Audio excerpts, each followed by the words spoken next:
म भन्दा माथि मेरी आमाले 5 वटी छोरी जन्माउनु भएको थियो। अब मेरी आमाले छोरो जन्माउन सकिन भनेर कसैको बनाइ खानु नपर्ने भयो। रेडियो कार्यक्रम पुस्तक वाचन। सुनौला कृतिहरू नजिकबाट नियाल्ने प्रयास। समाज परिवर्तन गर्न सके भनेर होइन, यति सम्पत्ति गरिब गुरुबाहरूलाई दान गर्न सके भनेर पनि होइन, मात्र छोरा जन्माउन सके भनेर।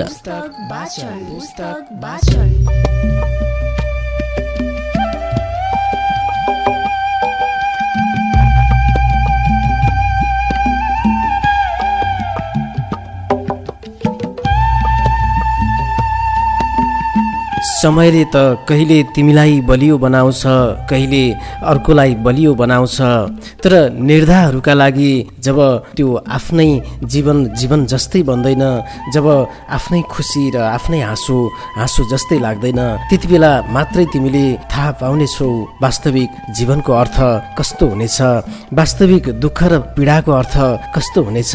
हो, त्यही दिन मात्रै तिमीले थाहा पाउनेछौ।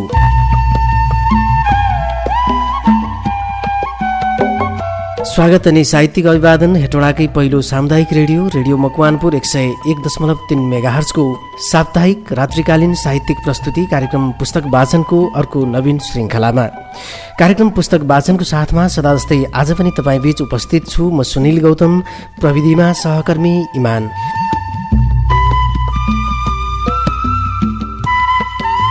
कार्यक्रम पुस्तक वाचन चर्चामा रहेका असंख्य पुस्तकहरूको भिडबाट एउटा पुस्तक रेडियो वाचन हुने कार्यक्रम हो। अबको झन्डै 10 बजेसम्मको समय तपाईँ हाम्रै साथमा कार्यक्रम पुस्तक वाचनको एउटा सिङ्गो श्रृङ्खला भएर बित्नेछ।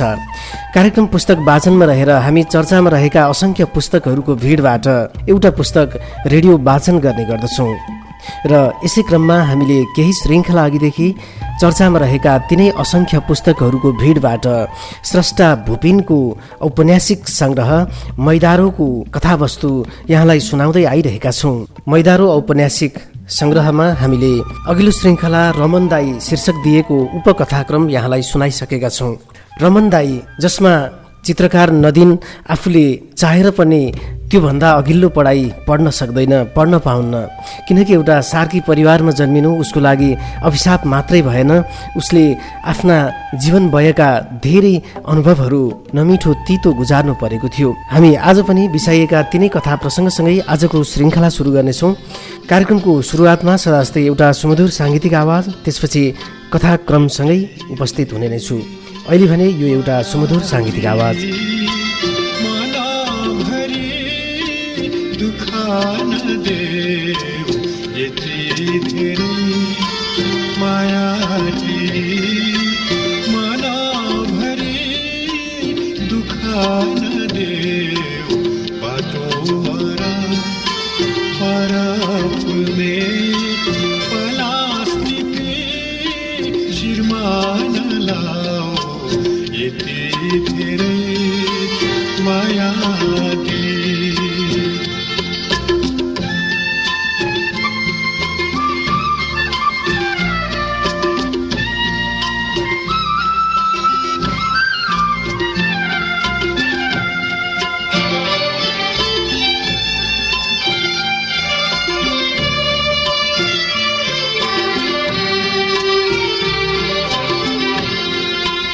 जो भाग्यमा कोरिएका सुख दुःख स्वीकार छन्,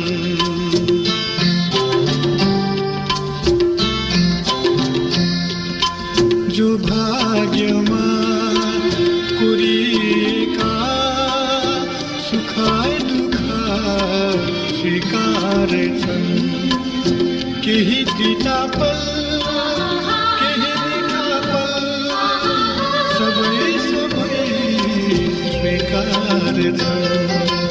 यी हातहरू प्रशस्त छन्, हो सान्त्वना मलाई नदेऊ, यति धेरै माया दिए।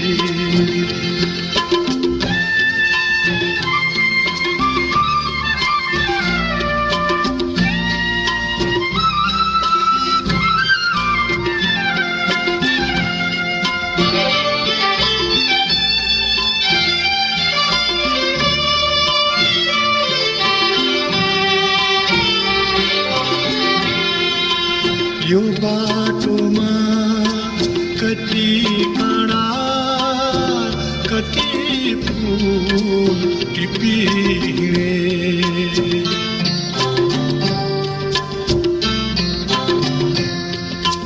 यो बाटोमा कति काँडा कति फूल टिपिरे कति पराई आफ्ना देखे कति आफ्ना पराई देखे यो जिन्दगीको मोडमा हो सहारा मलाई नदेऊ यति धेरै माया दिई मनभरि दुःख नदेऊ म केही बोल्न सकिनँ। छातीभित्र अमिलो रसायन बगे जस्तै लागिरहेको थियो। आँखाबाट आँसु चुहिएला जस्तै भयो। आँसुलाई परेली भित्रै थुन्न बल लगाउनु पर्यो मैले। निराश हुन मलाई कहाँ मन थियो र दाई? आश गर्ने पनि त ठाउँ छैन। यही भन्न मन लागेको थियो। गला अवरुद्ध भएकोले बोल्न सकिनँ। पढ्ने अवसर पाए के पढ्न मन छ तिमीलाई? रमन दाईले सोधे। मैले नरोकी भने fine art. Fine art? Fine art नै किन? फेरि सोधिएँ। यही मेरो सपना हो। तर दाई, हामी जस्ता गरिबका लागि सपना त एक भ्रम मात्रै रहेछ।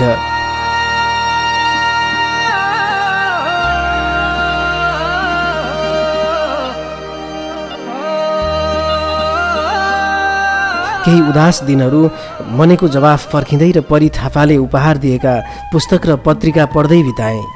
ती किताबहरू मेरा साथी थिए। ती कागजे साथीहरूसँग जिस्किँदै भन्थे, निमुखाहरूका बारेमा बोल्ने मेरा प्रिय कागजे साथीहरू। गरिबका लागि क्याम्पस पनि एक विलासी सोच मात्रै रहेछ, होइन? किताबहरूले कुनै जवाफ दिएनन्। यसबीच एक दिन मेरो घरमा आए रमन दाई। मेरा बाआमालाई नमस्कार गरे।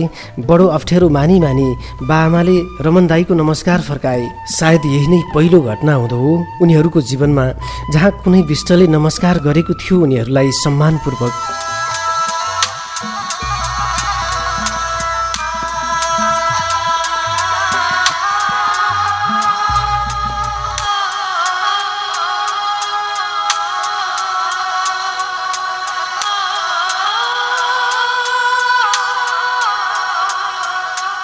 नत्र त सारा जीवन विष्ट बराजुहरूलाई जदौ गर्दै बिताएका थिए उनीहरूले।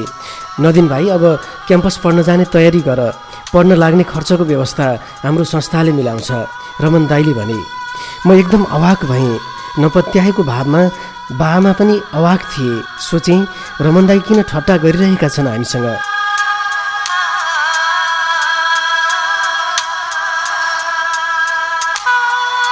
काका, हाम्रो एक गैर सरकारी संस्था छ जसले गरिब र जेहेन्दार विद्यार्थीहरूलाई हरेक वर्ष यसरी नै छात्रवृत्ति प्रदान गर्छ।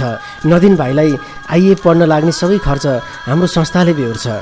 छोरालाई विदेशी गुलामी गर्न मद्रास पठाउने होइन, पढ्न काठमाडौँ पठाउने हो। अब बाको काँधमा दाहिने हात थपथप्याएर रमन दाईले भने। मेरा गलामा कम्पन भयो, आँखाबाट बर्र आँसु झर्यो। बाबुको जय होस्। बा यति बोलेर फेद काला भइसकेका दाँतका लहर देखाउँदै कृतिमा हाँस्न थाले।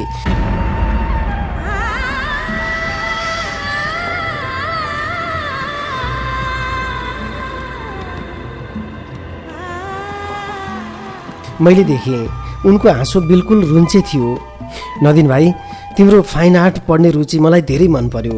धेरै विद्यार्थी आफ्नो रुचि थाहा नभएर के पढ्ने भनी अल्मलिन्छन्। तिम्रो कला पढ्ने अठोट देखेर खुसी भएँ। तिमी त राम्रा चित्र पनि बनाउँछौ अरे, मलाई कलाले सुनाएकी थिए, रमन दाईले भने। रमन दाईको यति कुरा सुन्ने बित्तिकै अमृत उत्तिँदै कोठामा गयो र मेरा चित्रहरू ल्याएर रमन दाईको हातमा थमाइदियो।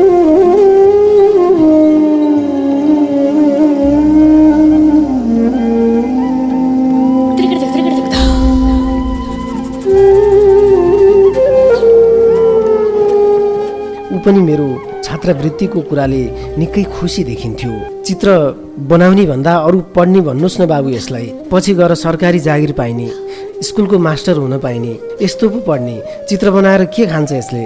बाले हात जोड्दै रमन दाईसँग अनुनय गरे। मलाई थाहा थियो मेरो चित्रप्रतिको रुचिबाट बा कहिल्यै खुसी थिएनन्। त्यसो होइन काका, हरेक विद्यार्थीले आफ्नो रुचि अनुसारको विषय नै पढ्नुपर्छ। पढ्नु भनेको कमाउनका लागि मात्रै नभएर रुचि लागेको विषयमा धेरै ज्ञान प्राप्त गर्नु हो।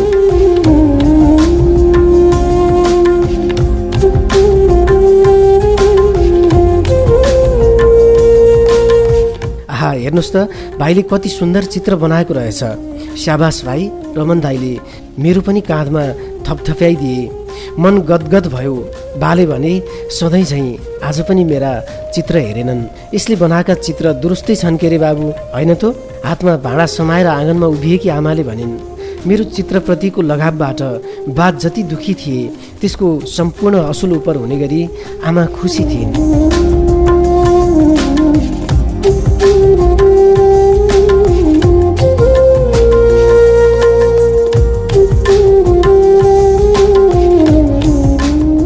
मार्क्सको अनुहार चित्र झन् राम्रो रहेछ। रमन दाईले मलाई हेर्दै भने, कलालाई बाहेक कसैलाई नदेखाएको त्यो चित्र म रमन दाईले नहेरिदिए हुन्थ्यो भन्ने सोचिरहन्थेँ। म रमन दाईलाई मेरो वैचारिक आस्था थाहा नहोस् भन्ने चाहन्थेँ। उनको कुराले म खङ्डङ्ग भए। मेरो राजनैतिक संलग्नता मन नपराएर छात्रवृत्ति रोकिदिने हो कि भन्ने चिन्ताले मलाई पिरोल्न थाल्यो। रमन दाईको आँखाको भाव मैले पटक्कै छुट्याउन सकिनँ। उनको आँखामा मार्क्सप्रति सम्मान थियो या घृणा, मैले केही बुझ्न सकिनँ। मानिसको आँखा पढ्नु उसको मन पढ्नु जस्तो गाह्रो कुरा थियो।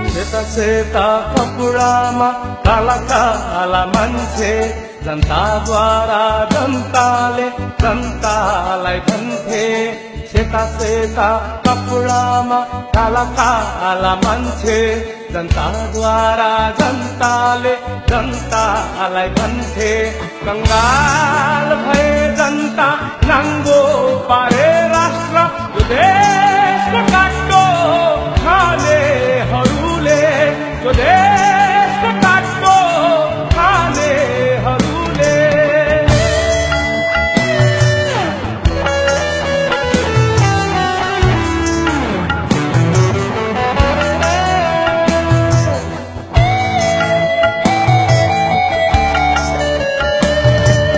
शरणार्थी जस्तो जीवन आफ्नै देशभित्र, डर लाग्छ देख्दा सङ्गी साथी मित्र।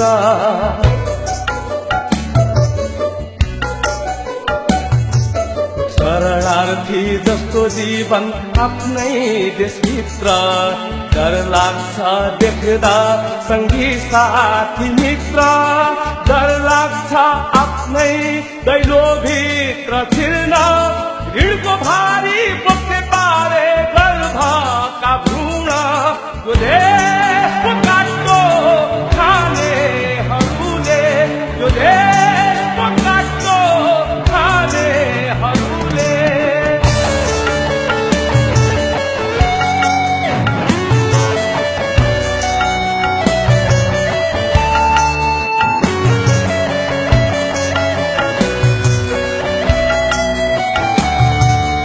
इतिहास मेट्नेहरू, मानवता मेट्नेहरू, स्वर्ग जस्तो देशलाई नर्क जस्तो पार्नेहरू।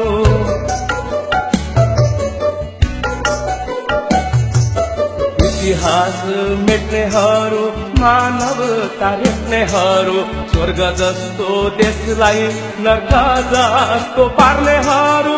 उठ जाग भन्छन् हिमाल पहाड तराई, अँध्यारोमा बस्ने पारे मेरा मूर्ख दाजुभाइलाई। यो देशको काट्टो खानेहरूले, यो देशको काट्टो खानेहरूले।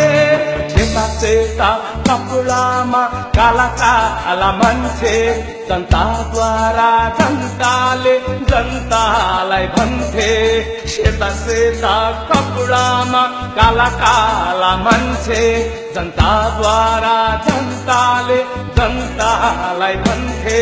कंगाल भए जनता नाङ्गो पारे राष्ट्र यो देशको काट्टो खानेहरूले यो देशको काट्टो खानेहरूले यो देशको काट्टो खानेहरूले यो देशको काट्टो खानेहरूले। मभन्दा माथि मेरी आमाले 5वटी छोरी जन्माउनु भएको थियो। अब मेरी आमाले छोरो जन्माउन सकिन भनेर कसैको बनाइ खानु नपर्ने भयो। रेडियो कार्यक्रम पुस्तक वाचन सुनौला कृतिहरू नजिकबाट नियाल्ने प्रयास। समाज परिवर्तन गर्न सके भनेर होइन, यति सम्पत्ति गरिब गुरुबाहरूलाई दान गर्न सके भनेर पनि होइन, मात्र छोरा जन्माउन सके भनेर।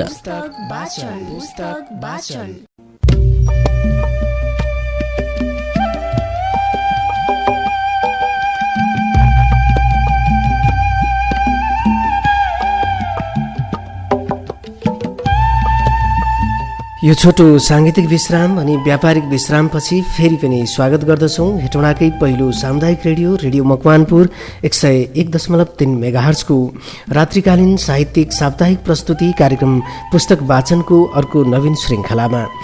यति बेला कार्यक्रमको साथमा तपाईँसँग छु म सुनिल गौतम, प्रविधिमा सहकर्मी इमान। कार्यक्रम पुस्तक वाचनमा अझै कथा प्रसङ्ग यसरी अगाडि बढ्छ।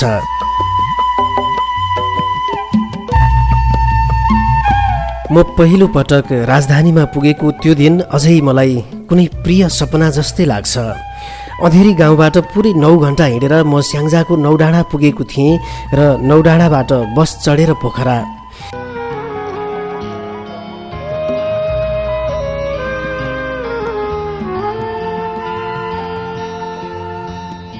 एक्लै त्यति टाढा म यसअघि कहिल्यै पुगेको थिइनँ।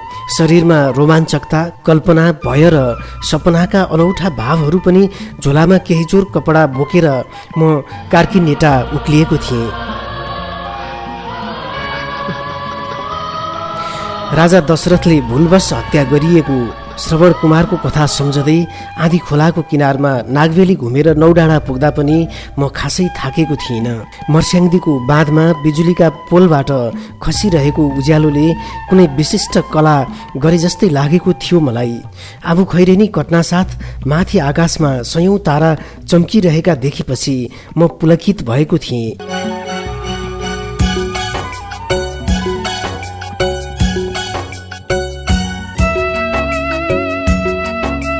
यति धेरै बाक्ला ताराहरू मेरो गाउँबाट देखिन्नन्, कुन तारापुञ्ज होला यो? छक्क परेर आफैलाई सोधिरहेको थिएँ। घरको पिँढीमा बसेर आकाश निहाल्नु मेरो बानी नै थियो। 10 कक्षामा खगोल विज्ञान पढेपछि आकाश हेर्न विशेष लत नै लागेको थियो। विशाल अन्तरिक्षमा भएका सयौं ताराहरूमध्ये एक तारा हो सूर्य। त्यसको वरिपरि घुमिरहने 9 ग्रहमध्ये जीवन भेटिने एक मात्रै ग्रहका हामी भाग्यमानी बासिन्दा हौँ।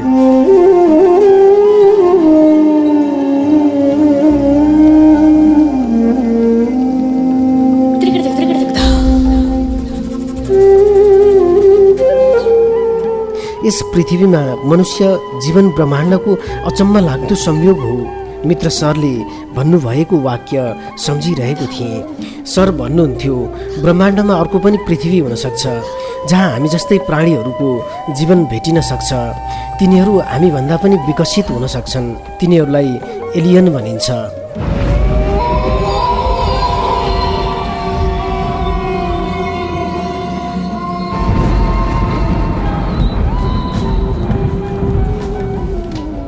पृथ्वीका मानिसहरू जसरी सारा ब्रह्माण्डको खोजी गरिरहेछन्, एलियनहरू पनि हाम्रो खोजी गरिरहेका हुन सक्छन्। मित्र सरले खगोल विज्ञान पढाएपछि थाहा लागेको एक महत्त्वपूर्ण सत्य थियो। हाम्रो जीवनको केन्द्र सूर्य हो। सूर्यमा उत्पन्न हुने ताप र उज्यालोमा हाम्रो जीवन आश्रित छ। तर एक दिन सूर्यको सम्पूर्ण ऊर्जा समाप्त हुनेछ। पृथ्वीमा अन्धकार छाउनेछ। मानिस लगायत सम्पूर्ण जीवहरूको अस्तित्व समाप्त हुनेछ। सूर्य एक विशाल ब्ल्याक होलमा परिणत हुनेछ।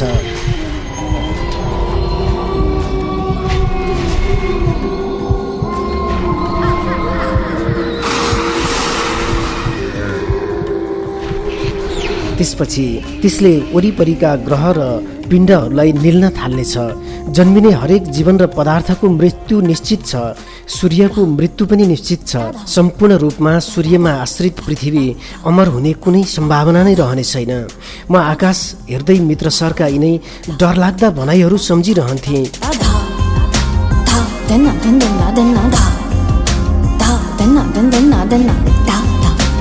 कल्पना गर्थेँ विशाल ब्ल्याक होलको शक्तिशाली गुरुत्वले तानिएर आफ्नो बाटो घुमाउँदै शून्यमा खसिरहेको पृथ्वी।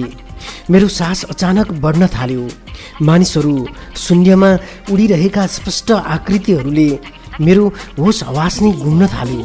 यस्तो बेला अक्सर सोच्थेँ मित्र सरले पढाउने खगोल विज्ञान असत्य होस्, सूर्यमा कहिल्यै ऊर्जा नसकियोस्, म नरहे पनि पृथ्वीमा सधैँ मानिसहरूको जीवन रहिरहोस्, म मरे पनि मेरो देश बाँचिरहोस्।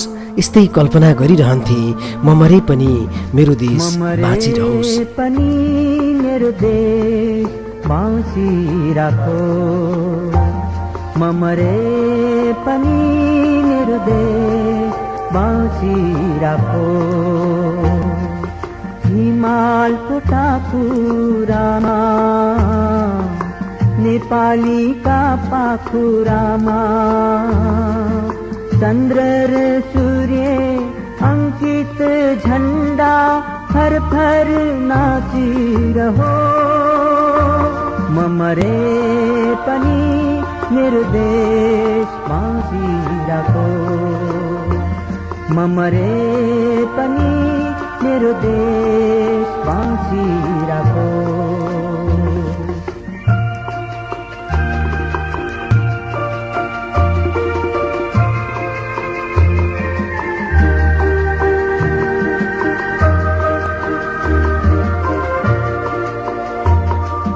लाली गुराँसको फूलमा मेरै रगतको रङ्ग,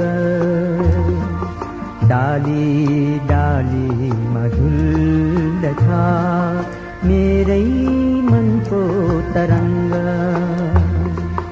मेरो सारा अस्तित्व यही धरतीमा मिलेको छ। कदापि मर्दैन चाहे कसैले मुटु नै चुडी लगो। म मरे पनि मेरो देश बाँचिराखो, म मरे पनि मेरो देश बाँचिराखो।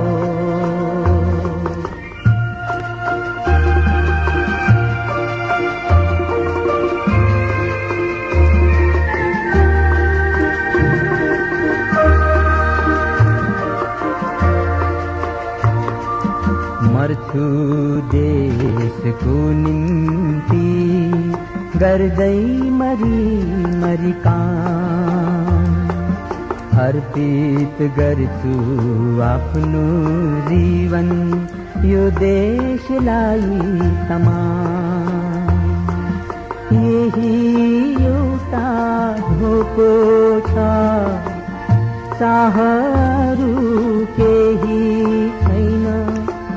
म मरे पनि यो मेरो प्यारो हिमाल हाँसिराखो। म मरे पनि मेरो देश बाँचिराखो, म मरे पनि मेरो देश बाँचिराखो।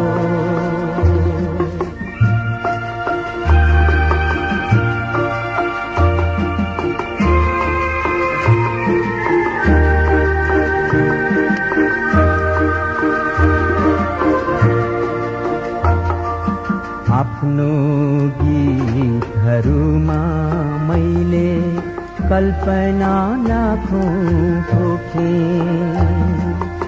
स्वदेशलाई माथि उचाल्ने सपना हजारौं देखेँ। फलोस् फुलोस् त्यो देश सधैँ, यही नै मेरो कामना। म मरे पनि यो देशले मेरो सपना साँची राखो म मरे पनि मेरो देश बाँची राखो। मलाई पृथ्वीको अघोरै माया लाग्थ्यो किनकि मानिसको जीवन यसैमा त आश्रित थियो। झ्यालको सिसा तानेर तारापुञ्ज हेरिरहे, यति बाक्लो, यति नजिक र यति सुन्दर पुञ्ज के म गाउँबाट निकै टाढा आइपुगेको थिएँ।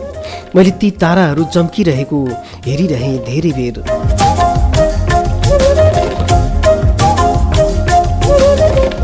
अज्ञात उत्तेजनाले बगलको सिटमा बसेको दाइलाई भनेको थिएँ, मेरो गाउँबाट त देखिन्न नि यी ताराहरू।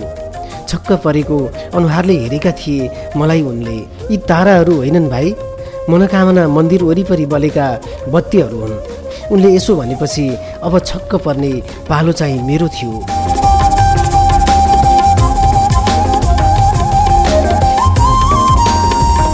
हत्तेरी कस्तो भ्रममा परेछु।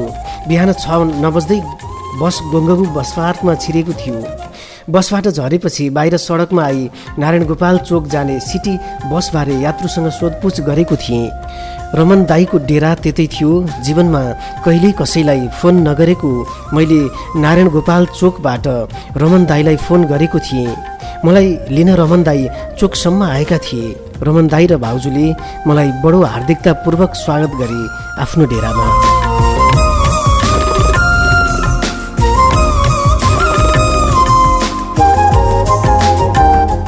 सँगै टेबलमा बसेर खाना खायौँ हामीले। एक नामुद टुर एन्ड ट्राभल्सका डाइरेक्टर रमन दाईले मलाई 6 महिनाको छात्रवृत्ति रकम दिएर भने, भाइलाई 6 महिनामा छात्रवृत्ति उपलब्ध गराउनेछौँ। फजुल खर्च नगर्नु, आवश्यक खर्चको पनि चिन्ता नगर्नु। जुन सपना लिएर राजधानी आएका छौँ त्यो पुरा हुने गरी अध्ययन गर्नु। गाउँको न्यास्रो लाग्यो भने हामी कहाँ आउनु।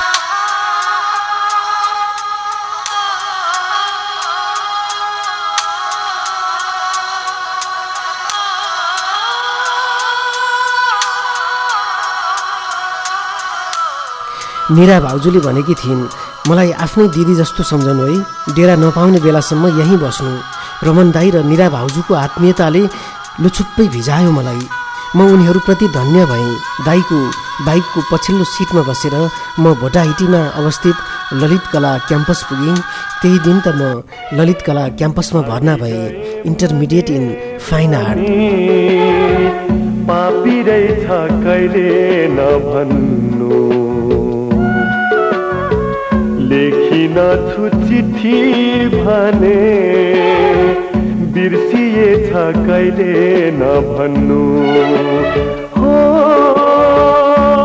मलाई पापी रहेछ कहिले नभन्नु। हो मलाई पापी रहेछ कहिले नभन्नु।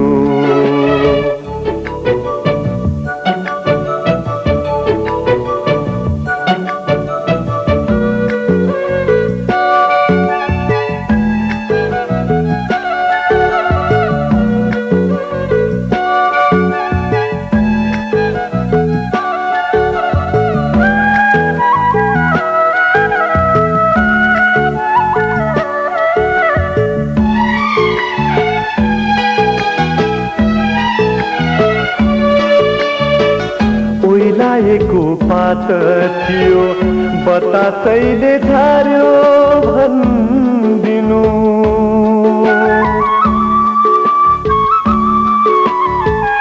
अस्ताएको तारा थियो बादलुमै बग्यो भन्दिनु। बारिन छु दुःख भने बेमानी त कहिले नभन्नु। बेमानी त कहिले नभन्नु। हो मलाई पापी रहेछ कहिले नभन्नु। हो मलाई पापी रहेछ कहिले नभन्नु। कार्यक्रमका प्रिय श्रोता, पृष्ठभूमिमा बज्दै गरेको यो सुमधुर साङ्गीतिक आवाज सँगसँगै कार्यक्रम पुस्तक वाचनको आजको श्रृङ्खला यति नै। कार्यक्रम तपाईँलाई कस्तो लाग्दैछ? आफ्ना अमूल्य जिज्ञासा, सल्लाह अनि सुझावको लागि हाम्रो ठेगाना कार्यक्रम पुस्तक वाचन, रेडियो मकवानपुर 101.3 मेगाहर्ज। लौ त यिनै विविध प्रस्तुतिसँगै आजको श्रृङ्खला सुनेर बस्नुहुने तपाईँ अनि प्रविधि संयोजनमा साथ दिने सहकर्मी इमानलाई धेरै धेरै धन्यवाद। यो श्रृङ्खलाबाट म सुनिल गौतम बिदा हुन्छु। नमस्ते, शुभ समय। सपनीको भेट थियो बिउजिएर छुट्यो भन्दिनु,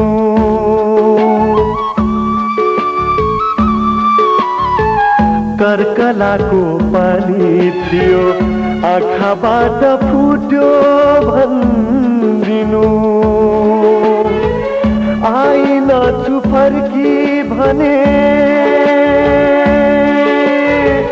धोका दियो कहिले नभन्नु, धोका दियो कहिले नभन्नु, छाडी गए भने पनि पापी रहेछ कहिले नभन्नु,